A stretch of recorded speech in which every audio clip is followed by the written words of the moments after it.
event. I got to thank Terry.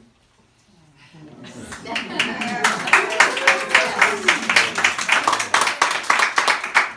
only for the part of the story, but for putting this event together, and Sheila also, who created that phenomenal cake over there. It's just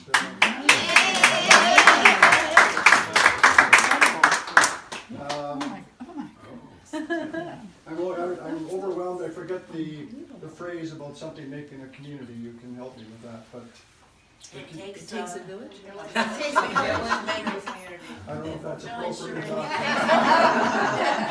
It takes a village to create an office.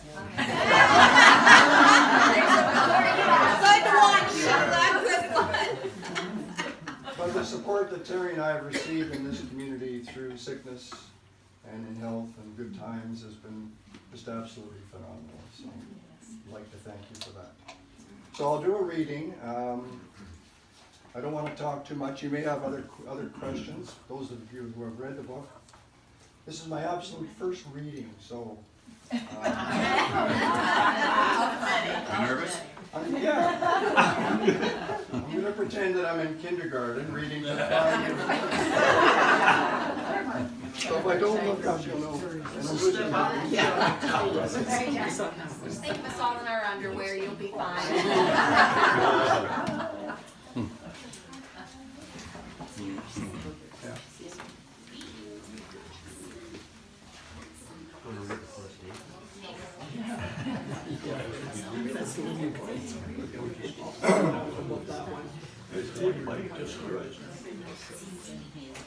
I'm reading over here. It works pretty well. The cop comes out at the worst times. His return is sudden and unexpected. I'm standing on the dock overlooking the calm waters of Dorothy Lake. It is quiet as I stand alone and reflect on the circumstances that bring me here. The surface of the lake is as smooth as glass, and the rising sun casts bright color on a surface that I know in truth to be murky and cold. The day should be murky and cold. We have no right to celebrate a dawn. Rain would be more appropriate. A cold rain would be even better, with me standing here in a rain slicker and a ball cap instead of my uniform pants and short sleeve shirt. I have long since discarded my uniform forage hat. My authority is well established, and none of the observing officials or citizens care if I act with such propriety. His black hood appears first, like the cowl of Batman without the ears. His stealthy emergence breaks the surface of the water from below without a ripple or a sound that would announce his arrival and cause spectators to draw near. His mask is next to emerge, and then the regulator in his mouth. He slowly lets the regulator drop as his shoulders come into view. He stops then, chest square to the end of the dock. His arms are still beneath the surface, an unnatural pose for a scuba diver that has just surfaced from a dive. I'm a diver myself, so I know.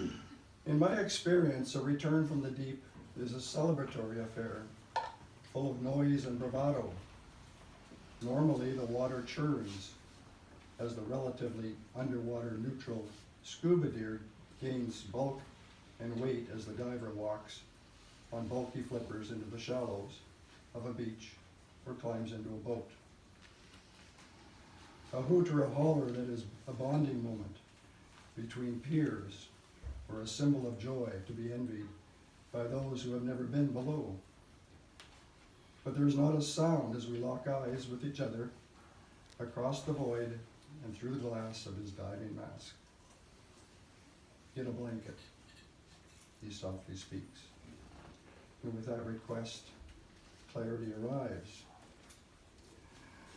I walk the length of the dock where my police truck is parked illegally on the grass, the staging area for my work that day.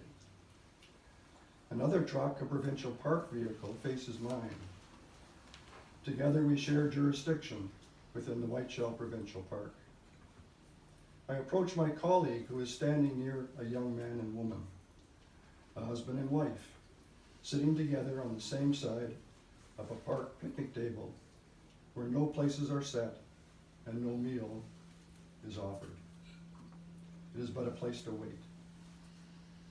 A place that is one of sadness and despair. I approach my colleague. We found him. I need a blanket. On hearing this, the parents jump up and run to me, clutching each other, confused eyes wide mixed with abject horror and remaining hope. Is he all right? The mother asks. The previous evening, Malcolm Reddit, 4 years old, was playing at the family campground at Dorothy Lake. While it was his first camping trip, he was of that age where the unfamiliarity of his surroundings and a growing curiosity caused him to stray. Perhaps following a chipmunk or a bird, perhaps drawn by the sound of other children on an arriving boat. Regardless, he left the campsite during a momentary lapse of attention by his caregivers and was lost. The area was searched through the night by concerned citizens and law enforcement personnel. A tracking dog was used without success. The RCMP dive team was called to search the waters. Pete was the lone diver assigned to the dock area of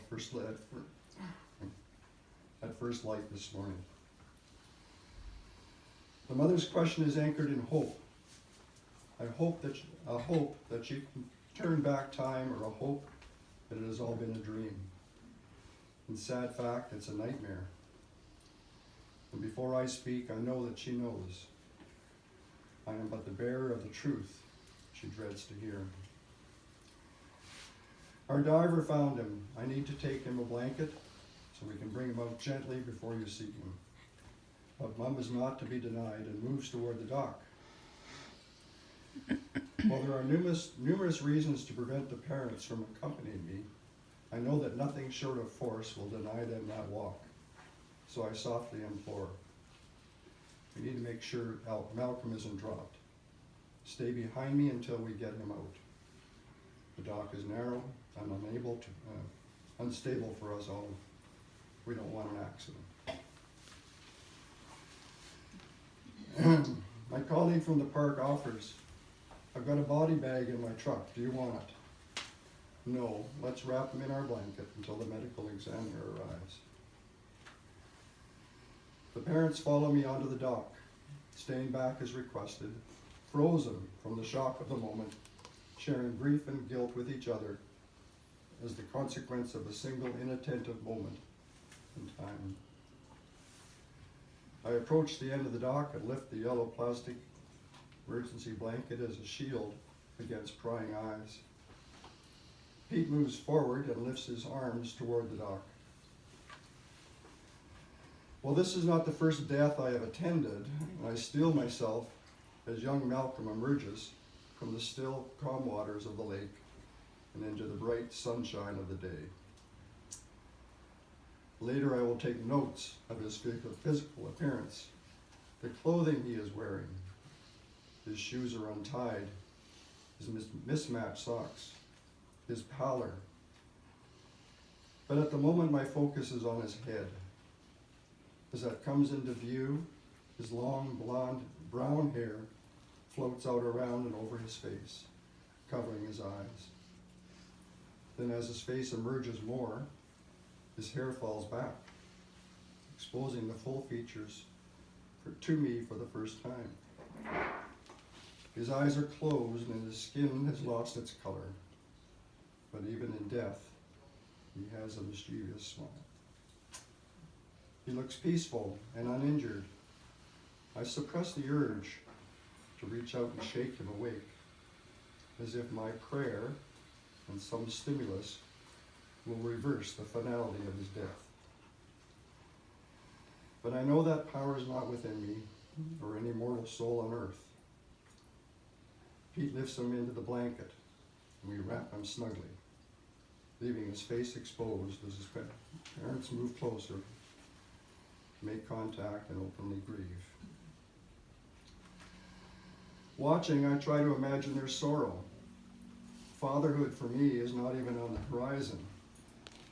But even without that experience, as I watch these parents hovering over their young son, I picture my future child someday holding my finger in his or her hand as we walk together.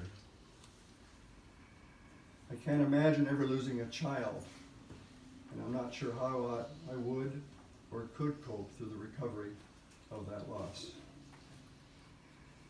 Still, as a young, empathetic police officer, I am moved by my experience, perhaps even affected, enough at least to understand the immeasurable pain of a parent who has lost a child, and by the immense satisfaction of being part of that recovery process.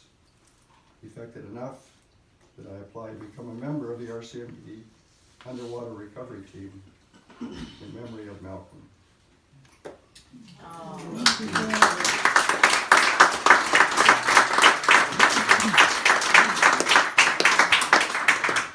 Part of that was nerves, part of it's being choked up. Still has an effect. So I'm not a virgin reader anymore.